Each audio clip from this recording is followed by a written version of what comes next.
U našem ljetnjem studiju, dok obilježavamo 13. jul, Dan državnosti, otvaramo temu veza koje se ne kidaju i ljudi koji su istinska poveznica između društva i između države. Gost nam dolazi iz Vrbasa, grada koji je decenijama bio dom mnogim Crnogorcima. On je Mihajlo Miletić, predstavnik Udruženja Crnogoraca Elamont, čovjek koji predano čuva crnogorsku nit u srcu Vojvodine, neko ko je sigurno dobar primjer kako se matica čuva i kako na kraju negdje ta veza da ostane neraskidiva. Dobro jutro i dobro nam došli. Dobro jutro, bolje vas našao. Hvala vam puno na ovako lepoj najavi i želim svim građanima Crne Gore, a i svim Crnogorcima širom sveta čestitam praznik 13. jul. Hvala i mi vama čestitamo 13. jul. Šta za vas znači boravak u Crnoj Gori ako uzmemo u obzir obilježavanje ovako važnog datuma 13. jul, Dan državnosti? Pa znači nam mnogo.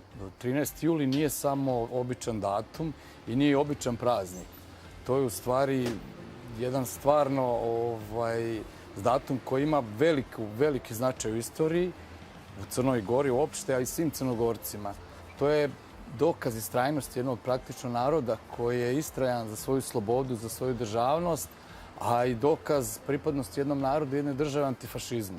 I tako da su to neke, kako da kažem, iskonske, one univerzalne vrednosti kojima težimo, a one su protkane i utkane kroz ovaj 13. jul. Znači, univerzalna borba za slobodu i antifašizam. Šta za vas danas u 2026. godini znači biti Crnogorac u Srbiji i kako se, kojim načinima gradi, brani naš crnogorski identitet? Pa ja mislim da se naš crnogorski identitet treba održavati, braniti, ako tako smem da se izrazim, nekim lepim stvarima, lepim projektima iz oblasti kulture, projektima kojima ćemo vezivati naše mlade iz Srbije, gde će doći u Crnu Goru, gde će na najlepši mogući način se povezati sa sobom i sa svojim identitetom. Mi svi arhetipski to nekako nosimo u sebi i proradi to i negde u nama neke stvari, ali to je u stvari ono što smo nasledili generacijama od nas, neki sistem vrednosti koji duboko nosimo u nama. I treba ga stvarno negovati i negovati ljubav prema Crnoj Gori. Pomenuli ste mlade ljude. Upravo to me zanima. Koliko je privrženost Crnoj Gori snažna među mlađim generacijama u Srbiji, možda onima koji su tamo rođeni i odrasli? Pa ovako da vam kažem, moja, na primjer, porodica, kao najveći broj porodica je doselio 46. godine ili 45. nakon Drugog svjetskog rata. To je bila ta velika kolonizacija i sada su već treće generacije. A verujte, to se kod većine porodica održava, iako je asimilacija normalna, neki tok koji je prisutan, ali se taj nekako kroz porodicu se najčešće porodicu, rodbinske veze, sama veza sa Crnom Gorom, odlasci, to se na neki način održava. I to je ipak ono nešto što nosite u sebi i što vam, ja kažem, zaigra srce kad čujete neku našu pesmu, kada dođete ovdje u Crnu Goru, kada udahnete ovaj vazduh, vidite ovo nebo koje nigde nije plavo, niđe nije plavo, osim kao što je za Crne Gore. Šta je za vas kao udruženje najveći izazov u svakodnevnom radu s ljudima koji su generacijama daleko od matice? Pa veliko, to su veliki izazovi. Veliki su izazovi što to na neinstitucionalni način nije najbolje prepoznato. Naše udruženje Crnogorski elektori Srbije Elamont je sastavljeno praktično ljudi koji su iz više udruženja iz naselja iz Vojvodine, od Kule, Vrbasa, Crvenke, Bačkog Dobrog Polja, Zmajeva, Novog Sada. I sa svih krajeva smo se sastali za jednom zajedničkom pričom. Mi se više bavimo institucionalnim položajem Crnogoraca, dok svako od tih udruženja i ljudi koji su u tom udruženju i dalje neguju neke svoje aktivnosti. Da li su to aktivnosti, ne znam, škola, jezika, kulture, običaja, imate neke crnogorske večeri, književne večeri. Svako ima svoje tipične i već ustaljene dugogodišnje projekte, a mi pokušamo da vežemo se zajedno. I sada nam je sljedeći bio korak koji smo radili, to je osnivanje Crnogorskog centra za kulturu. Crnogorski centar za kulturu je uz pomoć Ministarstva dijaspore, Vlade Republike, odnosno Vlade Crne Gore, pokušali smo da dobijemo objekat koji bi mogli biti na korišćenju. Crnogorski centar za kulturu praktično okuplja ljude koji će se baviti i bave se na nekom zajedničkim i većim produkcijom bi trebalo na višem nivou da budu projekti koji se bave kulturom i oblasti kulture. Jer kultura je ta koja i projekti iz kulture je nešto što možemo na najljepši način da prikažemo. Mislim da to negdje spaja ljude Kako da najlakše ne? i najbrže. Jeste, najlakše, najbrže i najlepši možda i način da se predstavimo. Jer pazite, kulturna baština nije samo materijalna kulturna baština, nego to je nematerijalna kulturna baština. Tako da vi kroz i nematerijalnu kulturnu baštinu, kroz igru, pesmu, kroz hranu. Danas smo imali priliku u vašoj emisiji da vidimo i hranu i to je nešto što je naš crnogorski identitet. Tako da smo mi kroz taj Crnogorski centar za kulturu dobili smo objekat u Vrbasu na upravljanje. To je objekat koji je MK kompanija poklonila praktično Crnoj Gori i koja je ustupila našem udruženju.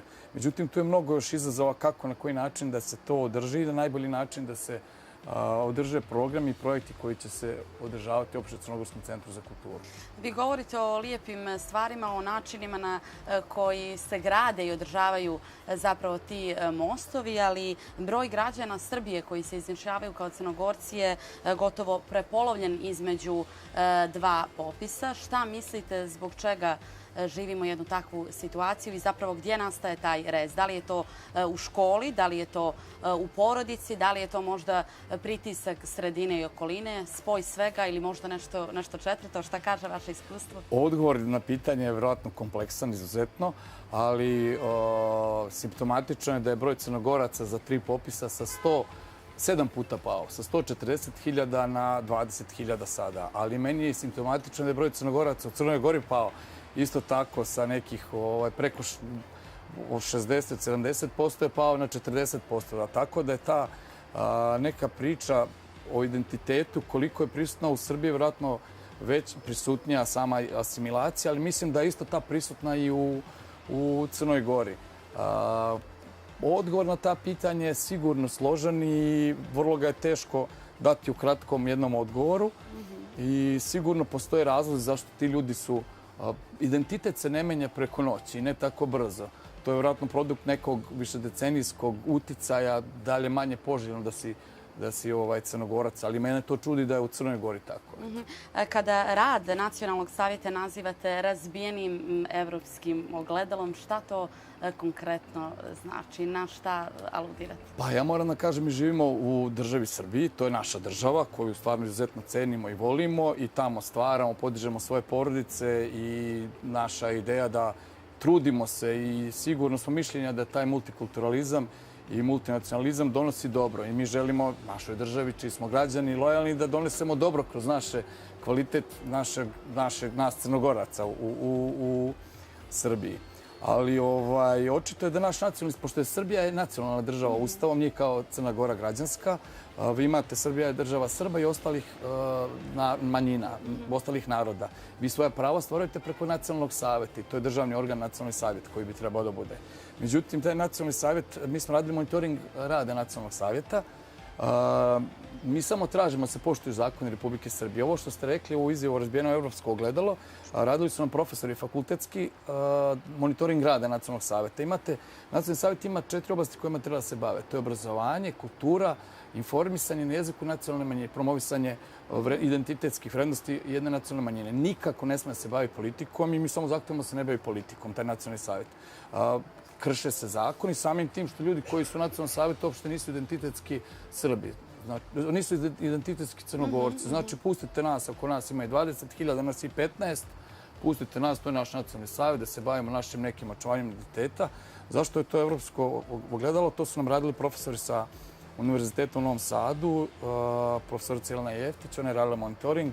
Na tom okruglom stolu je bila i Smilja Milinko, profesorica sa Filozofskog fakulteta, Goran Kaluđerović ispred naše, doktor Goran Kaluđerović ispred naše organizacije, bili profesor Čupić Čedomir i to je neki njihov zaključak da se praktično kroz taj rad nacionalnog savjeta ne ogledaju evropske vrednosti. Znači tu je razbijeno potpuno evropsko ogledalo evropskih vrednosti, ono čime se zalažemo i trudimo se da težimo tim nekim evropskim vrednostima. Ono što mi stvarno mislimo da možemo da pružimo, a to je da, evo mi smo skoro imali jedan lep događaj, mi smo promovisali knjigu autobiografija Ranka Radovića. To je jedan stvarno Sjajan čovjek koji je arhitekta bio, on je arhitekta svetskog glasa. Radi u Japanu, u Finskoj, nema u Evropi. On je tvorac, na primjer, arhitektonskog fakulteta, osnivač arhitektonskog fakulteta u Novom Sadu.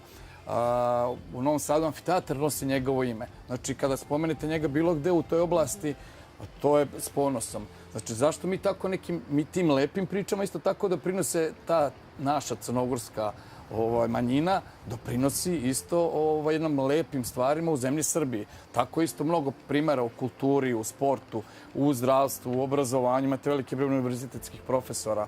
Tako da na taj način mislim da mi doprinosimo izuzetno razvoju u Srbiji. Ali to je primjer da promovišemo da naši ljudi su sjajni, da su Crnogorci sjajni.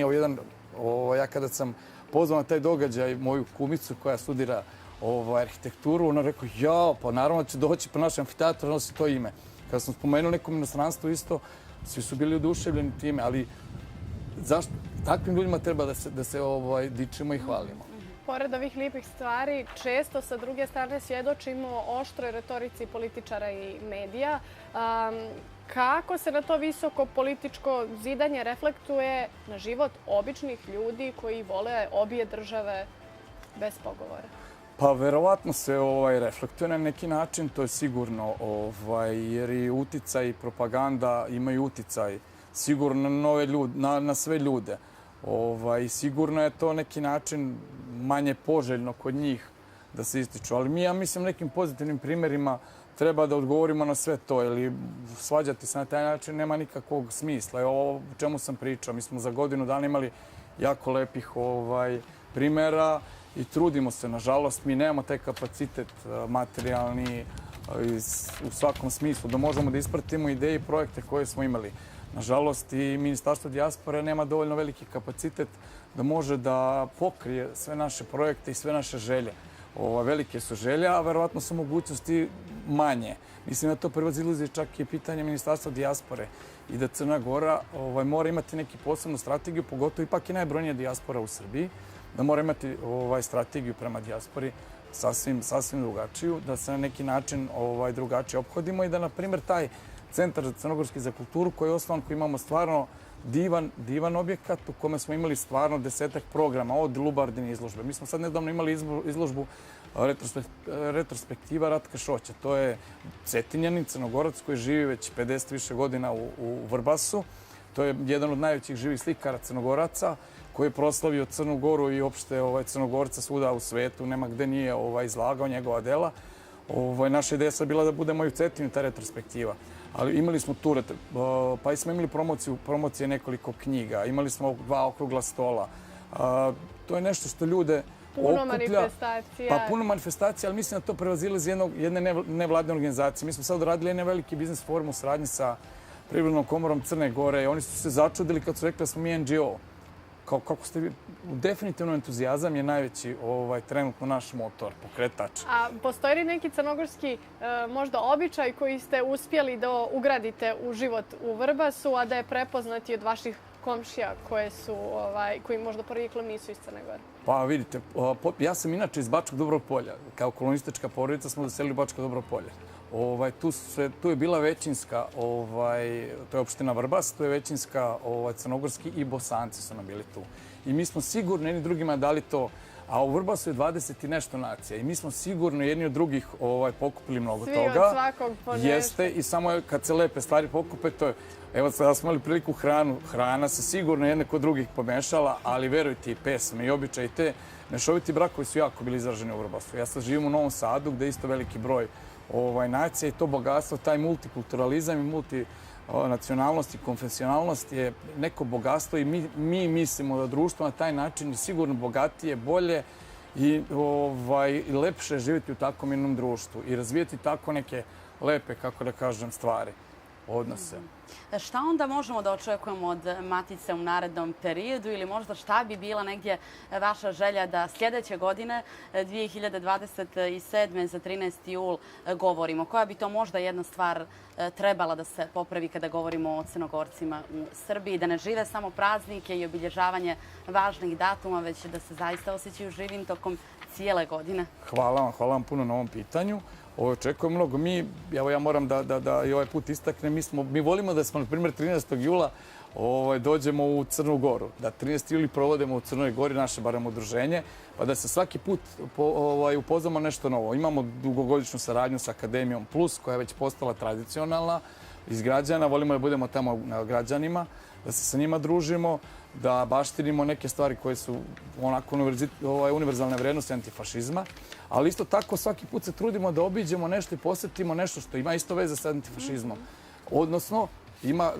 Odnosno da se bavimo i nekom kulturnom baštinom. Pa obiđemo, danas ćemo ići u Beogradsku goru, ali obilazili smo naravno muzeje i sve značajne institucije na Cetinju. Naprimjer, pre 2 dana smo bili na Skadarskom jezeru, na ovoj tvrđavi Besac, i to je jedna potpuno lepa priča, lepo urađen, i to je nešto što je naša baština, ali sam tu vidio nešto što je jako lepo. Oni neguju, na primjer, da se tu samo služe crnička vina. Sad zamislite, to je stvarno lepo, promovište svoje, da se služe samo crnogorska hrana i da se piju ta vina i da su proizvodi iz okoline. I to ja mislim da traže sigurno i turisti i ljudi, pogotovo mi iz Crnogorci koji dođemo, volimo to da vidimo, da se upoznamo, to učvršćava naše veze. Ono što nam je jako bitno, to je osjećaj, to sam ja rekao na toj, koji smo imali taj skup sa Privrednom komorom, znači nam mnogo taj osjećaj i odnos Crne Gore prema nama. Osjećaj da nismo sami, da nismo zaboravljeni, da ima tamo negde u Srbiji, verovatno i u drugim mestima, ljudi koji ovu zemlju doživljavaju kao domovinu. Znači, mi jesmo državljani zemlje Srbije, ali smo Crnogorci i ovo je naša domovina. I jako je volimo, jako smo vezani za to. I meni je srce puno i kada moja deca to tako osjećaju. Ja očekujem za godinu dana da ćemo nekako institucionalno promeniti barem taj Crnogorski centar za kulturu, jer vrlo je teško politički nešto drugo odraditi u ovom vremenu. Taj nacionalni savjet i sve to vidjet ćemo kojim će tokom se sve kretati, ali mi da barem na ovaj način dobijemo neku podršku, a ta Crnogorski centar za kulturu dobije neku položaj poseban u tome. Jer mislimo da na taj način možemo.